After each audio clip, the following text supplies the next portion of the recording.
వేదిక మీద వేదిక ముందు ఉన్నటువంటి పెద్దలారా, మిత్రులారా, మాతలారా, భగవద్గీతలోని 2వ అధ్యాయంలోని 37వ శ్లోకం, హతోవా ప్రాప్యసి స్వర్గం జిత్వావా భోక్షసే మహిం తస్మాత్ ఉత్తిష్ట కౌంతేయ యుద్ధాయ కృత నిశ్చయ అన్నదానిలోని చిట్ట చివరి వాక్యమైనటువంటి యుద్ధాయ కృత నిశ్చయ, యుద్ధం చేయడానికి కృతనిశ్చయుడవై ముందుకు సాగు అని అర్జునుడికి కృష్ణుడు చెప్పిన వాక్యాన్ని ఈరోజు మనం చర్చాంశంగా పెట్టుకున్నాం. మనలో చాలా మందికి తెలియని విషయం ఏంటంటే, మన సైన్యంలో గఢవాల్ రెజిమెంట్ అని ఒక రెజిమెంట్ ఉంది. అత్యధిక పరమవీర చక్రాలు పొందినటువంటి, సైన్యంలో అత్యంత ధైర్య సాహసాలు ప్రదర్శించినటువంటి రెజిమెంట్ అది. ఆ గఢవాల్ రెజిమెంట్ యొక్క ధ్యేయవాక్యము, మోటో, వాళ్ళ యొక్క స్లోగన్ యుద్ధాయ కృత నిశ్చయ. యుద్ధాయ కృత నిశ్చయ అని మన దేశపు సైనికుడు యుద్ధం చేసేందుకు వెళ్లే సమయంలో యుద్ధాయ కృత నిశ్చయ అని, యుద్ధం చేయడానికి కృతనిశ్చయుడుగా రా, కృతనిశ్చయుడు అయి యుద్ధరంగంలోకి వెళ్ళు అన్నటువంటి దృఢ సంకల్పంతో, కృతనిశ్చయంతో ముందుకు సాగమనేటటువంటి ధ్యేయవాక్యాన్ని అతను పలికి యుద్ధంలోకి వెళ్తాడు. మిత్రులారా, ఛత్రపతి శివాజీ గురించి మనం చెప్పుకుంటాం. శివాజీ గురించి సమర్థ రామదాస స్వామి ఒక మాట చెప్పారు, ధర్మాసాఠి మరావే మరూని అవధ్యాంసి మారావే మారితా మారితా ధ్యావే రాజ్య అప్పుడే. ధర్మము కోసము మరణించు, ధర్మము కోసము అవసరమైన చోట పోరాటానికి సిద్ధంగా అని చెప్పేటటువంటి వాక్యం అది. గురు గోవింద సింగ్ సిక్కు మతాన్ని స్థాపించినటువంటి 10 మంది గురువుల్లో ఒకరైనటువంటి గురు గోవింద సింగ్కి 4 బిడ్డలు. అందులో 2 చిన్నవాళ్ళు, 2 జోరావర్ సింగ్, ఫతే సింగ్. జోరావర్ సింగ్, ఫతే సింగ్లను మతం మారమని చెప్పి సర్హిందులో ఉన్నటువంటి నవాబు వాళ్ళని బలవంత పెడతాడు. వీళ్ళు మతం మారడానికి అంగీకరించారు. అప్పుడు వాళ్ళని సజీవంగా వాళ్ళ చుట్టూ గోడను నిర్మించేస్తాడు. ఈ గోడను నిర్మిస్తున్నటువంటి సమయంలో పెద్దవాడు ఏడుస్తాడు. వాడికి 10-11 సంవత్సరాలు. అప్పుడు చిన్నవాడు అంటాడు, అన్నా నువ్వెందుకు ఏడుస్తున్నావు? మనం గురుపుత్రులము, గురు గోవింద్ సింగ్ యొక్క పుత్రులము, ఎందుకు నువ్వు ఏడుస్తున్నావు? నీకు మరణ భయం వచ్చిందా అని అడుగుతాడు. అడిగినప్పుడు పెద్దవాడు అంటాడు, నీకన్నా ముందు పుట్టాను నేను, నాకన్నా ముందు నువ్వు చనిపోతున్నావు ధర్మం కోసము, అందుకని నేను ఏడుస్తున్నాను అంటాడు. గురు గోవింద సింగ్ యొక్క 4 కొడుకుల్లో 4 దేశం కోసం, ధర్మం కోసం పోరాడుతూ చనిపోతారు. 4 కొడుకులకి ప్రతీకగా ఆయన నేల మీద 4 గీతలు గీసి ఆ 4 గీతల్ని చెరిపేస్తాడు. అంటే నా 4 పుత్రుల్ని నేను దేశానికి సమర్పించేశాను, ధర్మం కోసం సమర్పించాను. గురు గోవింద సింగ్ యొక్క ధ్యేయవాక్యం ఏమిటి? కొంత దూరం ఇక్కడ మనం ఏఓసీలోకి వెళితే మనకు ఒక స్లోగన్ కనిపిస్తుంది, నిశ్చయ కర్ అపనీ జీత్ కర్ అనే వాక్యం కనిపిస్తుంది. మీరు ఏఓసీలో ఎక్కడైతే పూల మొక్కలు అమ్ముతారో అక్కడ చూడొచ్చు మీరు. నిశ్చయ కర్ అపనీ జీత్ కర్. ఆ మొత్తం పద్యం ఏంటంటే, దేహ శివావర మోహి ఇహే. ఓ శివుడా, నాకు వరమివ్వు. ఏం వరం ఇవ్వాలి? శుభకర్మనసే కభునటము. శుభకార్యము చేయడం కోసము, దేశం కోసం, సమాజం కోసం మంచి పని చేసేందుకు నేను వెనకడుగు వేయకుండా ఉన్నాను. నడరు అరిసోజబు జాయలడు. శత్రువుతో పోరాడేందుకు వెళ్లే సమయంలో నా మనసులో భయం కించిత్తు కూడా ఉండకూడదు. అయితే నేను మరణించడానికి వెళ్ళడం లేదు, నేను విజయం సాధించడానికి వెళ్తున్నానని గురు గోవింద్ సింగ్ చెప్తాడు. నిశ్చయ కర్ అపనీ జీత్ కరో. ఖచ్చితంగా నాకు విజయము లభించుగాక. కాబట్టి యుద్ధాయ కృత నిశ్చయ అంటే యుద్ధంలో విజయమే లభించాలి. ఇక్కడ పరాజయానికి ఆస్కారం లేదు, డ్రా లేదు. ఇక్కడ అయితే విక్టరీ, కేవలం విక్టరీ. యుద్ధం అంటే ఏమి? మొట్టమొదట ఆలోచించవలసింది, యుద్ధం అంటే మనలో చాలా మందికి ఉన్నటువంటి భావన ఏంటంటే ఫిజికల్ ఫైట్. Physical fight. వాడి చేతిలో కత్తి, నా చేతిలో కత్తి, వాడి చేతిలో కట్టాలి, నా చేతిలో కట్టాలి, యుద్ధం జరగడమే యుద్ధం అన్నటువంటి ఒక తప్పుడు అభిప్రాయం మనలో చాలా మందిలో ఉంది. వాస్తవానికి ఆ ఫిజికల్ ఫైట్ ఏదైతే ఉందో, ఫిజికల్ ఫైట్ ఇస్ ది అన్నిటికన్నా చిన్న పార్ట్. అన్నిటికన్నా ముఖ్యమైన పార్ట్ ఏంటంటే ఈ దేశపు ప్రజానీకము సిద్ధంగా ఉందా లేదా, ఈ దేశపు ప్రజానీకము పోరాటానికి సిద్ధంగా ఉందా లేదా. మీకు తాజా ఉదాహరణ చెప్తాను. బంగ్లాదేశ్లో ఇప్పుడు భారత వ్యతిరేక స్లోగన్లు బాగా వినిపిస్తున్నాయి. మాజీ సైనికులు, రిటైర్ అయిపోయిన సైనికులు చెప్తున్నారు, ఇండియాని ఓడించడానికి మాకు 4 రోజులు చాలు. మొట్టమొదటి రోజు కలకత్తాని గెలుస్తాం, రెండవ రోజు లక్నోని గెలుస్తాం, మూడవ రోజు ఢిల్లీని గెలుస్తాం, 4వ రోజు ఎర్రకోట మీద బంగ్లాదేశ్ జెండా ఎగరేస్తాం. సైన్యం చెప్పిన మాట ఇది. అయితే బంగ్లాదేశ్ ప్రధానమంత్రి కాని ప్రధానమంత్రి మహమ్మద్ యూనుస్ ఏం చెప్తున్నాడు, దయచేసి భారత ప్రభుత్వమా మాకు తినడానికి తిండి లేదు, కాస్త బియ్యం పంపించు. ఆ బియ్యం కూడా ధాన్యం మిల్లులకి పంపితే పవర్ కావాలి కాబట్టి మా దగ్గర ఎలక్ట్రిసిటీ లేదు, కాబట్టి మీరు దయచేసి వరి ధాన్యాన్నే పంపించండి, బియ్యాన్ని పంపించండి, ధాన్యం వద్దు, పైగా మాకు కొంచెం డిస్కౌంటెడ్ ప్రైజెస్లో ఇవ్వండి, ఎందుకంటే మా దేశంలో డబ్బులు లేవు, బియ్యంతో పాటు కాసిన పప్పులు, కొంచెం నూనె కూడా పంపించండి, ఏదో రకంగా వండుకుని మా ప్రజల ఆకలి తీరుస్తాం. 4 రోజుల్లో భారతదేశాన్ని గెలుస్తామని చెబుతున్నటువంటి బంగ్లాదేశ్ ఆర్మీ అన్నం తినడానికి తిండి లేదు. అంటే నేను యుద్ధానికి సిద్ధం కావాలంటే, యుద్ధాయ కృతనిశ్చయ కావాలన్నట్లయితే నా సైన్యం ఒక్కటే తుపాకీ కత్తి పట్టుకుని యుద్ధరంగానికి వెళితే సరిపోదు. ఈ దేశంలో ఉన్నటువంటి ప్రతి వ్యక్తి యుద్ధానికి సన్నద్ధం కావాలి.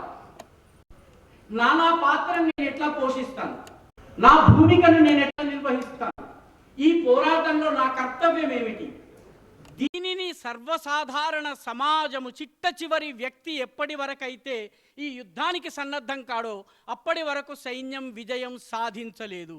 4 రోజుల్లో మేము ఎర్రకోట మీద మా జెండా ఎగరేస్తామన్న వాళ్ళకి 4 పూటల భోజనం లేని పరిస్థితి. మిత్రులారా, దక్షిణ భారతదేశంలో అల్లావుద్దీన్ ఖిల్జీ రాజ్యం ఎలా వచ్చింది? ఇక్కడి నుంచి ఒక 300 కిలోమీటర్ల దూరంలో దేవగిరి, దౌలతాబాద్ అంటారు, ఇప్పుడు దేవగిరి ఉంది కోట. దయచేసి ఎప్పుడన్నా వీలుంటే దేవగిరి కోట దర్శించండి. దేవగిరి కోట is one of the most defensive of the forts. ఆ కోటలోకి ప్రవేశించలేరు. మీరు ఒక అడుగు వేయగానే ఎక్కడి నుంచో బాణం వచ్చి తగులుతుంది, ఎక్కడి నుంచో సలసల కాగుతున్నటువంటి నూనె వచ్చి మీ మీద పడుతుంది. లోపలికి ప్రవేశించడానికి ఒకే ఒక్క ద్వారం ఉంది.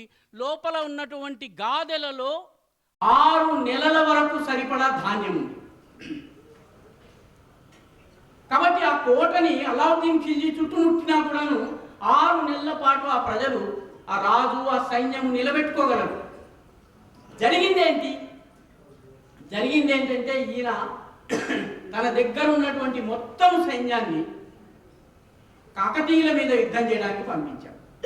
కుమారుణ్ణి కూడా కాకతీయుల మీద యుద్ధం చేయడానికి పంపించాడు. అసలు బయట ఏం జరుగుతుంది, ఉత్తర భారతదేశంలో ఏం జరుగుతుంది కనుక్కునే ప్రయత్నం చేయలేదు. అల్లావుద్దీన్ ఖిల్జీ 24 కిలోమీటర్ల దూరం వరకు వచ్చిన తరువాత మాత్రమే అల్లావుద్దీన్ ఖిల్జీ సైన్యం వస్తుందన్న విషయం ఈ రాజుగారికి తెలిసింది. తెలియగానే రాజుగారు కోట తలుపులు మూసేసుకున్నాడు. ఎందుకంటే ఎవరు రారు, ఈ కోటను ఎవరు జయించలేరు కాబట్టి 6 నెలల పాటు బ్రతకొచ్చు అనుకున్నాడు. బ్రతకొచ్చనుకున్న తర్వాత ఒక 50-100 మంది సైనికులు మాత్రమే ఉన్నారు. వాళ్ళు కోటలోకి వెళ్ళారు, తలుపు మూసుకున్నారు. మూసుకున్న తర్వాత సరే మన ధాన్యం గాథలు ఉన్నాయి కదా, వాటిని తెరవండి, వంటలు వండండి అన్నారు రాజుగారు. లోపలికి వెళ్ళి చూసేసరికి అయ్యా ఇందులో బియ్యం లేదు, జొన్నలు లేవు, కేవలం ఉప్పు మూటలు మాత్రమే ఉన్నాయన్నారు. మొత్తము గాథలన్నిట్లో ఉప్పు మూటలు ఉన్నాయి, బియ్యము లేదన్న సంగతి రాజుకు తెలియదు. 24 కిలోమీటర్ల దగ్గరికి వచ్చేంత వరకు అల్లావుద్దీన్ ఖిల్జీ వస్తున్నాడన్న సంగతి తెలియదు. తన సైన్యం మొత్తాన్ని కాకతీయుల మీదకి పంపించాడు. కత్తులు, కటార్లు, ఫిరంగులు అన్నీ తీసుకుని వెళ్ళారు. కోట తలుపులు మూసుకుంటే 6 నెలలు ఉండొచ్చును అనుకున్నాడు. కోట తలుపులు తీసేసరికి గాదల్ని తెరిచేటప్పటికి ఉప్పు మూటలు ఉన్నాయి. అంటే ఉప్పు ఉందా బియ్యం ఉందా కూడా రాజుగారికి తెలియదు. ఏం జరిగింది మిత్రులారా? 8వ రోజున ఆకలి కేకలకు తాళలేక రాజుగారు తలుపు తెరిచారు, సంధి చేసుకున్నారు. దక్షిణ భారతదేశంలో మొట్టమొదటిసారి ఖిల్జీలు తుగ్లక్ల పరిపాలన వచ్చింది. యుద్ధాయ కృత నిశ్చయ అంటే కేవలము సైన్యం మాత్రమే పోరాడదు. ఆ గాదెల దగ్గర పనిచేస్తున్న వ్యక్తి బియ్యం కాదు, ఇందులో ఉప్పు ఉందని రాజుగారికి చెప్పలేదు, తన బాధ్యతను నిర్వర్తించలేదు. ఈ తలుపులు మూసి మనం ఇక్కడ ఉంటున్నాము, శత్రువు ఎక్కడున్నాడు, శత్రువు కదలికలేంటి తెలుసుకునేందుకు రాజు యొక్క గూఢచారి వ్యవస్థ పనిచేయలేదు. కాబట్టి యుద్ధము గనక చేయాలన్నటువంటి యుద్ధాయ కృత నిశ్చయ అంటే మొట్టమొదట మనం గుర్తించవలసిన విషయం ఏంటంటే సమాజములోని అందరూ ఘటకులు, all parts of the society, all sections of the society must be prepared for the war. అది జరగనప్పుడు యుద్ధంలో గెలుపు అనేది ఉండదు. కేవలం లాఠీలు ఇలా తిప్పడం జరుగుతుంది తప్ప యుద్ధంలో గెలుపు లేని యుద్ధం యుద్ధమే కాదు మిత్రులారా. అందుకనే ఈరోజు అటల్జీ స్మారక ఉపన్యాసం అన్నారు. అటల్ బిహారీ వాజ్పేయి గారు పుణేలో ఒక ప్రసంగం చేస్తూ ఒక చాలా ఆసక్తికరమైనటువంటి మాట అన్నారు. ఒకానొక సమయంలో మన దేశంలో యుద్ధము కొన్ని జాతులు చేసేవి, కొన్ని జాతులు కేవలము వ్యాపారం చేసేవి, కొన్ని జాతులు పౌరోహిత్యం చేసేవి, కొన్ని జాతులు పూజలు పునస్కారాలు చేసేవి, కొందరు మిగతా సర్వీసెస్ సేవలు చేసేవాడు. ఆయన అంటారు 1757లో జరిగినటువంటి ప్లాసీ యుద్ధం గురించి ఆయన ప్రస్తావిస్తూ వాజ్పేయిజీ ఒక మాట అంటారు. ఏమంటారంటే ప్లాసీలో యుద్ధ రంగంలో పోరాడుతున్నటువంటి సైనికుల కన్నా పెద్ద సంఖ్యలో ప్రజలు యుద్ధంలో ఎవరు గెలుస్తారో చూసేందుకు అటు ఇటు బారులు తిరిగి కూర్చున్నారు. ఎందుకంటే సమాజంలో ఉన్న వాళ్ళందరికీ ఇది మా యుద్ధం అన్న భావన లేదు. ఒక సిరాజుద్దౌలా, ఒక రాబర్ట్ క్లైవ్కి యుద్ధము, ఎవడు గెలిస్తే నాకేమి. కాబట్టి సమాజము సంసిద్ధంగా లేదు కాబట్టి సిరాజుద్దౌలా ఓడిపోయాడు. ప్లాసీ యుద్ధం తరువాత పూర్తిగా ఈ దేశంలో ఆంగ్లేయుల పరిపాలన వచ్చింది. బాబర్ ఈ దేశంలో వచ్చి మొఘలు సామ్రాజ్యాన్ని స్థాపించిన తరువాత ఢిల్లీ దాని చుట్టూ ఉన్నటువంటి బ్రాహ్మణులందరూ, పురోహితులందరూ పొద్దునే నామాలు పెట్టుకుని మొత్తం అంతా కూడాను జంఝాలనిచ్చి చేత్తో ఇలాగా పట్టుకుని వెళ్ళేసేసి క్యూలో నిలబడ్డారు రాజుగారి కోట ముందు. ఎందుకు? వీళ్ళందరూ ఎవరు అని చెప్పి బాబర్ అడిగాట. అడిగితే వీళ్ళందరూ మీ దర్శనం కోసం వచ్చారు. ఎందుకయ్యా వీళ్ళందరూ అసలు ఈ దేశంలో ఎండ తాగలేకపోతున్నాను, ఇక్కడ మట్టి నాకు నచ్చలేదు, ఇక్కడ ఆహారం నచ్చలేదు, ఇక్కడ నీళ్లు బాగాలేవు, పైగా వీళ్ళందరికీ నేను దర్శనం ఇవ్వాలా అన్నట్ట బాబరు. లేదండి, మిమ్మల్ని చూస్తే తప్ప వాళ్ళు తమ పనులు మొదలు పెట్టారట. అదేంటయ్యా అన్నట్ట. అంటే వీళ్ళందరూ కూడా రాజదర్శనం చేసుకుంటే గాని పుణ్యం రాదని భావిస్తున్నారండి. ఎందుకంటే నా విష్ణు పృథివీపతి, రాజుగారు విష్ణువుతో సమానము, కాబట్టి మిమ్మల్ని తెలిస్తే విష్ణువుని చూసినట్టు అండి. విష్ణు ఎవరు అన్నాడు బాబా. ఏమనండి, వాళ్ళ దేవుడట అని. సో పొద్దునే గంగా నదిలోనో యమునా నదిలోనో స్నానం చేసిన తరువాత ఈ మహాపండితులు వేదాధ్యాయులందరూ వెళ్ళేసేసి బాబర్ దర్శనం కోసం నిలబడ్డారు. ఈ దేశం 500 సంవత్సరాలు మొఘలుల పాదాక్రాంతము కాకుండా ఎందుకుంటుంది?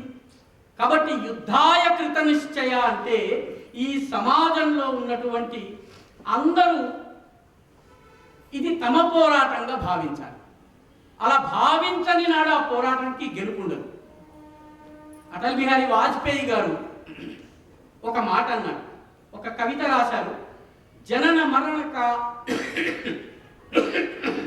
క్షమించాలి, जनन मरण का खेल अनूठा, इसमें हमको हार नहीं, वह क्या चल पाएगा जिसको पथ पर प्यार नहीं. ఈ జనన మరణాల ఆట ఏదైతే ఉందో ఇందులో మాకు ఓటమి లేదు. ఈ బాటలో నడవాలని నిర్ణయించుకున్నవాడు ఆ బాటని గనక ప్రేమించలేకపోతే జిస్కో పథ పర్ ప్యార్ నహి, తన యొక్క మార్గము పట్ల, తాను నమ్మినటువంటి సిద్ధాంతం పట్ల, తన యొక్క ఆలోచన విధానం పట్ల, తన యొక్క విలువల పట్ల గౌరవం లేనటువంటి వ్యక్తి ఉన్నా ఒకటే పోయినా ఒకటి. ఇది వాజ్పేయిజీ అన్నారు. కాబట్టి యుద్ధం అంటే ఏమిటి? యుద్ధం అంటే ఒక రిజాల్వ్, ఒక దృఢమైనటువంటి సంకల్పం.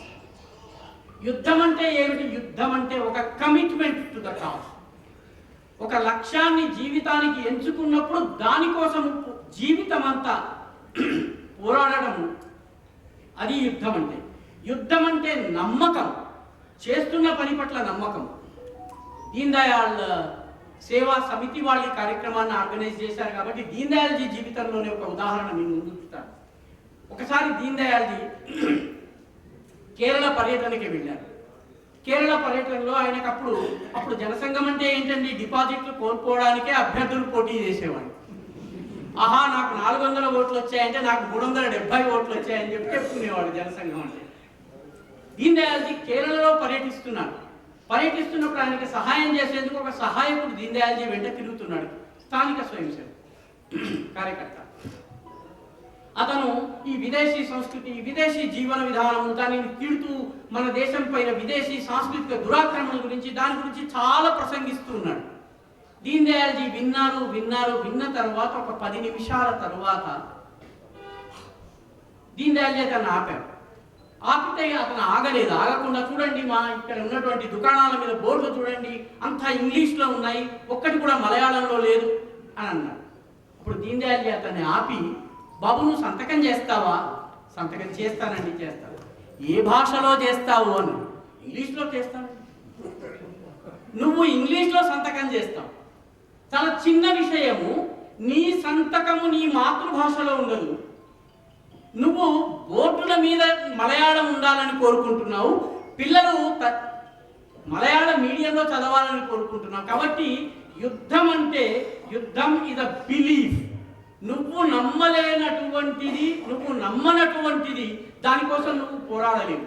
కాబట్టి యుద్ధం అంటే రిజాల్వ్, యుద్ధం అంటే కమిట్మెంట్, యుద్ధం అంటే నమ్మకము, యుద్ధం అంటే ప్రిపరేషన్. యుద్ధం కోసం తయారీ చేయవలసి ఉంటుంది. యుద్ధం కోసం ఒక సమాజాన్ని సంపూర్ణంగా సిద్ధం చేయాల్సి ఉంటుంది. నేను ఒకసారి ఒక మిలిటరీ కల్నల్ గారు, వారి బంధువులు ఇక్కడ ఉన్నారు, ఆ కల్నల్ గారు రావు గారు వారు ఇక్కడే సైనిక్పురిలో ఉంటారు. వారితోటి మేము 1965 వారికి 50 సంవత్సరాలైన సందర్భంగా మీటింగ్లు ఏర్పాటు చేశాము.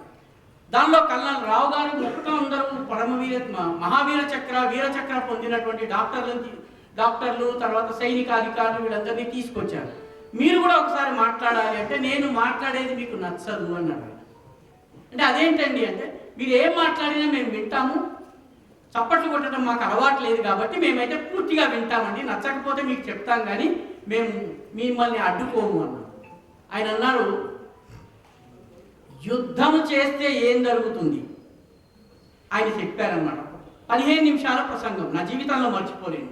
ఆయన అన్నాడు, యుద్ధము ప్రారంభమైనటువంటి మరుసటి రోజు నువ్వు దీపాలు వెలిగించలేవు, ఎలక్ట్రిక్ కరెంటు పెట్టలేవు, ఎలక్ట్రిక్ లైట్ పెట్టలేవు. ఎందుకంటే నువ్వు లైట్ పెట్టినట్టయితే శత్రువు పైన ఉన్నటువంటి శత్రువుకి ఇక్కడ ఏదో జనావాసం ఉందని తెలుస్తుంది, నీకు బ్లాక్అవుట్ విధించాల్సి ఉంటుంది. ముందు నువ్వు ఇంట్లో దీపం వెలిగించలేవు, నువ్వు కరెంట్ లైట్ వెలిగించలేవు, ఫ్యాన్ వాడలేవు. ఎందుకంటే విద్యుత్ జనరేటర్లన్నీ కూడా పనిచేయడం కోసము యుద్ధ భూమికి తీసుకెళ్తావు. వారం తరువాత నీకు బజార్లోని పెట్రోల్ దుకాణంలో పెట్రోల్ దొరకదు. ఎందుకు పెట్రోల్ దొరకదంటే, ఈ పెట్రోల్ అంతా కూడా సరిహద్దుల్లో పోరాడేటటువంటి సైనికుడి ట్యాంక్ కోసం వెళుతుంది, వాడి జీప్ కోసం వెళుతుంది, వాడి వాహనం కోసం వెళుతుంది. కాబట్టి నువ్వు డిపార్ట్మెంటల్ స్టోర్కి వెళ్ళి కూరగాయలు లేకపోతే నువ్వు దినుసులు కొనుక్కోవాలనుకో, అవన్నీ దొరకవు, రేషనింగ్ ఉంటుంది. ఎందుకు రేషనింగ్ అంటే, సరిహద్దులో పోరాడేటటువంటి సైనికుడికి ఆహారం కావాలి కాబట్టి వెళుతుంది. ఇప్పుడు చెప్పండి, పెట్రోల్ లేనటువంటి, ఎలక్ట్రిక్ కరెంట్ లేనటువంటి, డిపార్ట్మెంటల్ స్టోర్లో దినుసులు లేనటువంటి రోజులు మీరు ఎన్ని రోజులు గడుపుతారు? సభలో కూర్చున్న వాళ్ళు ఎవరు మాట్లాడలేదు. యుద్ధం అంటే మనకి అక్కడెక్కడో బాంబులు పేలడం అలా చూడటం అనుకుంటాం. యుద్ధము వల్ల మీరు, నేను, మనం అందరము ప్రభావితులవుతాము. దాని ప్రిపరేషన్ మనలో ఉందా లేదా? ఆ ప్రిపరేషన్ లేకుండా మనం యుద్ధానికి వెళితే మనం విజయం సాధించే ప్రశ్నే లేదు. కాబట్టి యుద్ధం అంటే ప్రిపరేషన్, యుద్ధం అంటే ఇన్వాల్వ్మెంట్, యుద్ధం అంటే డెడికేషన్. ఎటువంటి డెడికేషన్? వాజ్పేయిజీ ఒక కవిత రాశారు, వాజ్పేయిజీ రాసినటువంటి కవితలో ఆయన కవిత ముగింపు వాక్యం మీకు నేను వినిపిస్తాను. జబ్ తక్ గంగా మే ధార సింధు మే జ్వార్ అగ్ని మే జలను సూర్య మే తపన శేష. ఎప్పటి వరకైతే గంగలో ధార ప్రవహిస్తూ ఉంటుందో, సింధులో ఎప్పటి వరకైతే ఉప్పొంగుతూ జలం వెళుతూ ఉంటుందో, అగ్నిలో తపన అంటే వేడి ఉంటుందో, అదే విధంగా సూర్యుడి లోపల మండే స్వభావం ఉంటుందో, జబ్ తక్ గంగా మే ధార సింధు మే జ్వార అగ్ని మే జలన సూర్య మే తపన शेष स्वतंत्र भारत की बलिवेदी पर अर्पित होंगे अगणित जीवन यौवन अशेष.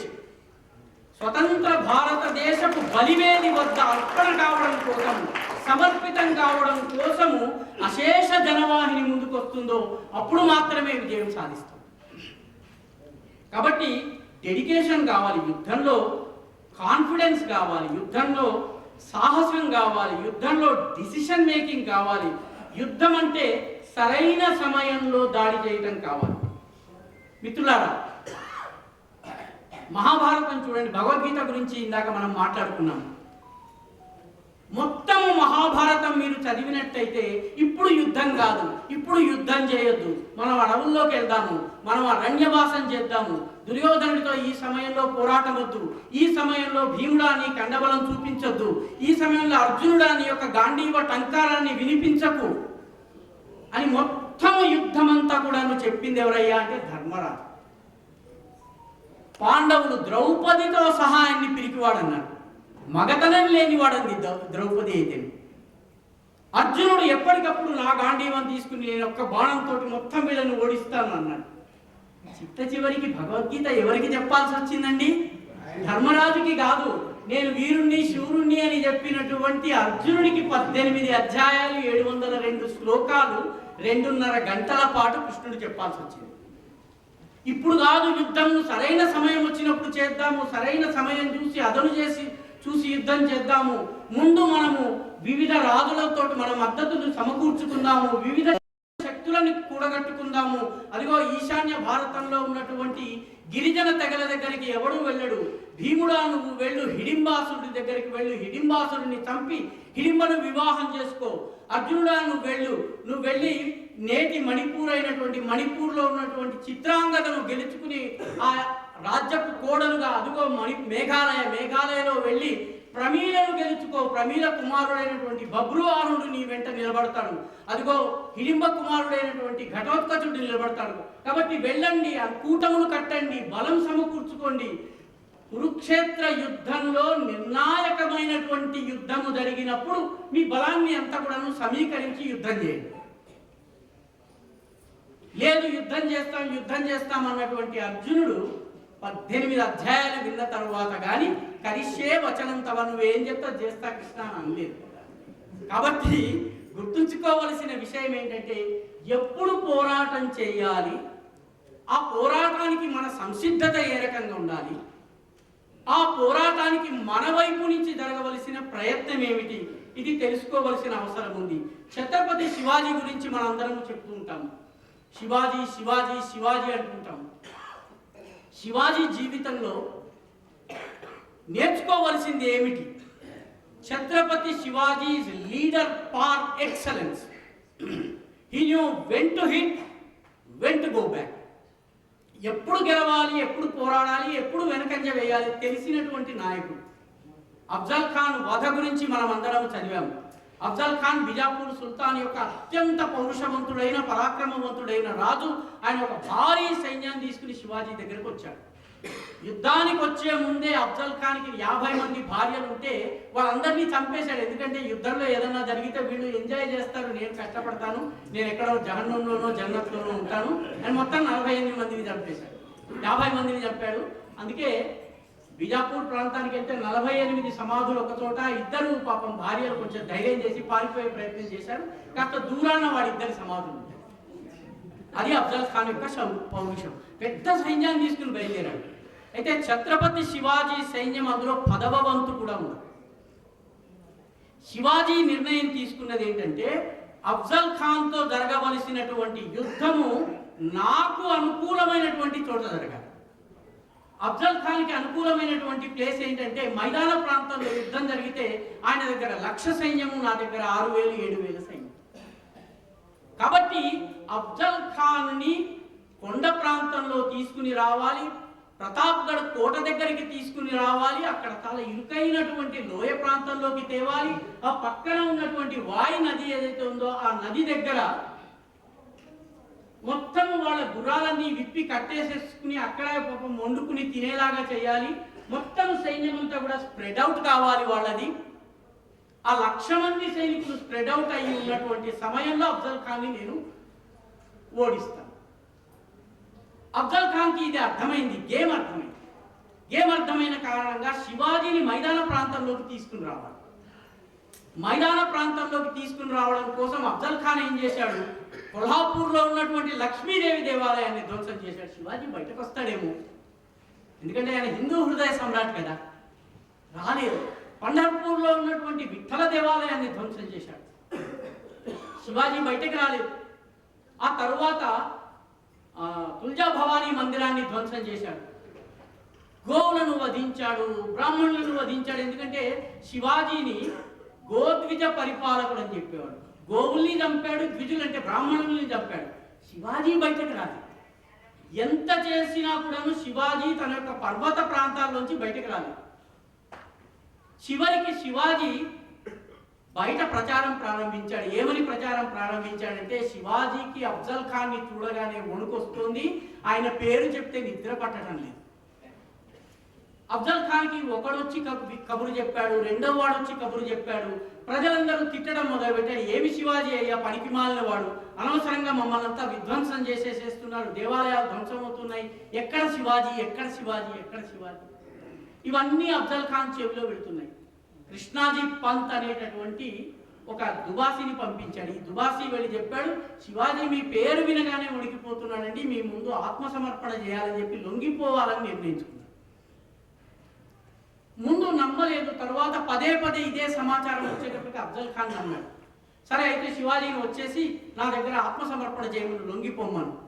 లేదండి, ఆయనకి పాపం బయటికి రావాలంటే భయంగా ఉంది, మీరు దయచేసి వెళ్ళినట్టయితే కోటలో కాకుండా కోట బయట ఉన్నటువంటి మైదాన ప్రాంతంలో ఒక చిన్న గుడారం నిర్మిస్తారు, ఆ గుడారంలో శివాజీ మీ ముందు లొంగిపోతాడు. అప్పుడు అఫ్జల్ ఖాన్ అన్నాడు, మరి నా సైన్యం, మీ సైన్యాన్ని మీరు తీసుకుని రావచ్చునండి. ఆ వాయి నది మొత్తం ఏదైతే వాయి నది మహారాష్ట్రలో మీరు కనుక సహ్యాద్రి కొండల్లో ఆ ప్రతాప్గఢ్ కోట దగ్గరికి వెళ్తే ఆ నది మొత్తం ఇలా విస్తరించుంటుంది. సైన్యం అంతా అక్కడ గుర్రాల్ని కట్టేశారు. సైన్యం అంతా కూడా స్నానాలు చేయడాలు, గుర్రాల్ని కడగడాలు, ఆ తర్వాత వంటలు చేసుకోవడాలు. ఎందుకంటే శివాజీ ఎలాగో లొంగిపోతున్నాడు, మన యుద్ధం పూర్తయిపోయిందని ఆదమర్చి ఉన్నారు.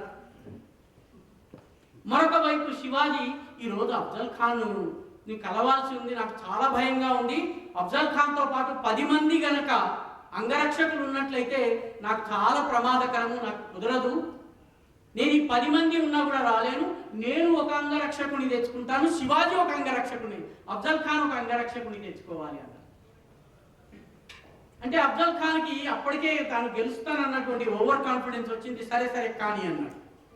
అఫ్జల్ ఖాన్ ఒక అంగరక్షకుని తీసుకొచ్చాడు, ఛత్రపతి శివాజీ ఒక అంగరక్షకుని తీసుకొచ్చాడు. నాయకుడి యొక్క ప్రిపరేషన్ ఎలా ఉంటుందంటే, ఛత్రపతి శివాజీ తీసుకొచ్చినటువంటి సైనికాధికారి ఎవరైతే ఉన్నారో అతని పేరు యశోజీ కంగ్, క్షమించాలి, జీవా మహాలా.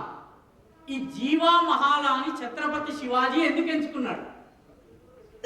ఎంచుకున్నాడంటే, Shivaji 5 feet 1 inch, Afzal Khan 6 feet 5 inch. 6 feet 5 inchకి 6 feet 5 inch అంగరక్షకుడు వస్తాడు. కాబట్టి ఛత్రపతి శివాజీ యొక్క 5 feet 1 inch తోటి అఫ్జల్ ఖాన్ని కొట్టడం కష్టం. కాబట్టి నా అంగరక్షకుడు ఎవడైతే ఉన్నాడో వాడు 7 అడుగుల వాడై ఉండాలి. జీవా మహాలా 7 feet 2 inch. జీవా మహాలా చేతిలో బల్లెం ఉంది. జీవా మహాలాకి ఇచ్చినటువంటి ఆదేశం ఏంటంటే, నువ్వు నన్ను రక్షించదు, నువ్వు శివాజీ అఫ్జల్ ఖాన్తో పాటు వచ్చినటువంటి అంగరక్షకుడు ఎవడన్నాడో వాడిని చంపు, వీడి సంగతి నేను చూసుకుంటాను. ఆ బయట ఒకరిని నియమించారు. వాడి పని ఏంటంటే, లోపల గుడారంలో హడావిడి మొదలు కాగానే నువ్వు నీ దగ్గర ఉన్నటువంటి బూరా, మహారాష్ట్రియన్ బూరా ఉంది, ఆ బూరాని ఊదాలి. బూరా ఎప్పటి వరకు ఊదాలి? కోట మీద, ప్రతాప్గఢ్ కోట మీద ఢంక మోగడం ప్రారంభమయ్యేంత వరకు నువ్వు మోగించాలి. ఎప్పుడైతే ఢంకా శబ్దం విన్నావో ఆ బూరాన్ని పారిపో, నీ ప్రాణాన్ని కాపాడు, నీ ప్రాణాన్ని కాపాడు. ఢంక మోగినటువంటి మరుక్షణము 4-5 చోట్ల మాటు వేసినటువంటి మరాఠా సైనికులు ఈ నిద్రపోతున్నటువంటి, స్నానాలు చేస్తున్నటువంటి, బట్టలు తుక్కుంటున్నటువంటి సైనికుల మీద పడతారు. 1,00,000 మంది సైనికుల్లో ఒక 200-300 మంది మాత్రమే బిజాపూర్కి తిరిగి వెళ్ళారండి. కాబట్టి నాయకుడికి సరైనటువంటి నిర్ణయం సరైన సమయంలో తీసుకోవడం అనేది ఉండాలి. అది ఎప్పటి వరకు అయితే రాదో అప్పటి వరకు కూడా నాయకుడు కాదు. మోదీజీ క్యా కర్ రహే హై, ఏం చేస్తున్నారు మోదీ గారు? మోదీ గారు కావాలి, మాకు యోగి గారు కావాలండి. ఎందుకంటే మోదీ గారు అయిపోయింది, గడ్డం తెల్లబడిపోయింది. ఒక ఆయన గడ్డం గీసుకుంటున్నాడు కాబట్టి తెలుపు నలుపు మీకు తెలియడం లేదు. The problem is we don't trust our own leaders. When you don't trust your leaders, వారిలో విజయం అనేది అసాధ్యం. కాబట్టి యుద్ధాయ కృత నిశ్చయ అంటే ఇవన్నీ కావాలి. కాబట్టి ముగింపులో ఒక్క విషయం చెప్పి నేను ముగిస్తాను. నేను చాలా కాలం అస్సాంలో సంఘ ప్రచారంగా పనిచేశాను. అస్సాంలో ఒక అద్భుతమైనటువంటి ఉదాహరణ ఉంది. అస్సాంలో వైష్ణవ ధర్మాన్ని ప్రచారం చేసేందుకు మహాపురుష్ శ్రీమంత శంకర్ దేవ్ అనేటటువంటి ఒక మహానుభావుడు ఆవిర్భవించాడు. 126 సంవత్సరాలు ఆయన జీవించాడు. ఆయన అస్సాంలో ఎప్పుడైతే భాగవత ధర్మాన్ని ప్రచారం చేయటం మొదలుపెట్టారో అస్సాంలో ఉన్నటువంటి రాజులందరూ ఆయన పైన కత్తి ఆయనని దేశం నుంచి పరిగెత్తించారు. మొత్తం పారిపోవాల్సి వచ్చింది. తన యొక్క భక్తులు కొందరిని తీసుకుని పారిపోయి వెళ్ళారు. ఈ పారిపోయి వెళ్తున్నటువంటి సమయంలో సైనికులు ఆయన భక్తుల అనుచరులందరూ కూడాను అయ్యో మనం ఓడిపోయామని చెప్పి ఏడవడం మొదలుపెట్టారు. ఆ సమయంలో శ్రీమంత శంకర్ దేవ్ ఒక గీతాన్ని పాడాడు. దాన్ని బర్ గీత్ అంటారు, అంటే పెద్ద గీతము. బర్ అంటే బడా గీత్ అన్నారు. ఆ గీతము ఆ సమయంలో ఉంది, నేను వివరించే ప్రయత్నం చేస్తాను. ఆయన ఏమంటాడంటే పారిపోతూ చెప్తాడనమాట. హునరే హుర వైరి ప్రమాణ నిఖసర నాహ నిదాన. అస్సాంలో సాగాస్త హాన్ ఉచ్చారణ చేస్తారండి. అందుకని అస్సాంలో ఎవరి దగ్గర ఆశీర్వాదం తీసుకోకూడదు. ఎందుకంటే శతాయుష్మాన్ భవానాల్సిన చోట కూడా హతాయుష్మాన్ భవాన్. హునరే అంటే సునోరే సుర వైరి ప్రమాణ అంటే సురులందరికీ, అంటే దేవతలందరికీ శత్రువు అయినటువంటి రావణాసురుడా విను. నిఖసర నాహ నిదాన, రాక్షస జాతిని అంతమొందించేందుకే నువ్వు వచ్చావు రావణాసుర అని చెప్పి అంటాడు. రామనామజమ హమరొక హాజియే హమదలే కయలిపోయాన. రామనామం అనేటటువంటి, రాముడు అనేటటువంటి ఒక అద్భుతమైన వీరుడు వచ్చాడని చెప్పి వాక్యంలో చివరి లైన్ ఉంటుంది. ఈ శంకర్ దేవ్ రావణాసుడికి ఒక సలహా చెప్తాడు ఆ గీతను. ఏమని చెప్తాడంటే అంధముగుధ దహ కంధ పాప బుధ జానకికో కిరత సొరాయి రఘుపతి పగధర ధరరజనీసర హంకర కహతు ఉపాయ. హంకర అంటే శంకర అంట. ఇందాక చెప్పాను కదా, సాహా అవుతుంది. దానిలో ఏం చెప్తాడంటే నువ్వు అంధుడా, ఓ మహిళ యొక్క మోహంలో పడి ఉన్నటువంటి వాడా, నువ్వు శంకరదేవి నీకు ఒక సలహా ఇస్తున్నాడు. ఆ సలహా ఏంటంటే జానకీదేవిని, సీతాదేవిని నెత్తి మీద పెట్టుకెళ్ళి రాముడి దగ్గరకు వెళ్ళి రాముడి చరణాలు పట్టుకో. ఎప్పుడు చెప్పాడండి ఈ మాట? వెన్ హీఈస్ రన్నింగ్ అవే, యుద్ధ భూమిని వదిలి వెళుతున్న సమయంలో ఈ పాట పాడాడు. అంటే ఓటమి అనేది తాత్కాలికం మాత్రమే, అంతిమ విజయం కోసం మనం పని చేయాలి. దీనికోసం ఎవరైతే దృఢ సంకల్పులై ఉంటారో వారు యుద్ధాయ కృత నిశ్చయం చేస్తారు. మనకి చాలా మందికి మహబూబ్ నగర్ దగ్గర కానివ్వండి, కర్ణాటకలో కానివ్వండి, కొందరు ఎడ్ల బండి లోపలే జీవితం అంతా గడిపేవాడు కనిపిస్తారు. కత్తులు కటార్లకి సాన పెడుతుంటారు, కత్తిపీటలు తయారు చేస్తుంటారు. వాళ్ళ జీవితం అంతా ఎడ్ల బండి మీద జరుగుతుంటుంది. రాజస్థాన్లో ఉన్నారు, కర్ణాటకలో ఉన్నారు, దేశమంతా ఉన్నారు. అదొక ట్రైబ్. ఆ ట్రైబ్ పేరేంటంటే గాడియా లోహార్.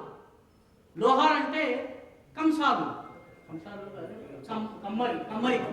కమ్మర్లు అవుతారు. కమ్మర్లు అవుతారు. గాడియా లోహార్ అంటే వీళ్ళ జీవితం అంతా గాడిలోనే జరుగుతుంది. ఎందుకు? వాళ్ళ పుట్టుక, మరణము, జననము, వివాహము, శోభనము అన్ని బండిలోనే. ఎందుకంటే అప్పుడెప్పుడో 14-15వ శతాబ్దంలో రాణా ప్రతాప్ యొక్క సైన్యంలో అంతర్భాగంగా వీళ్ళు హల్దీఘాట్లో యుద్ధం చేశారు.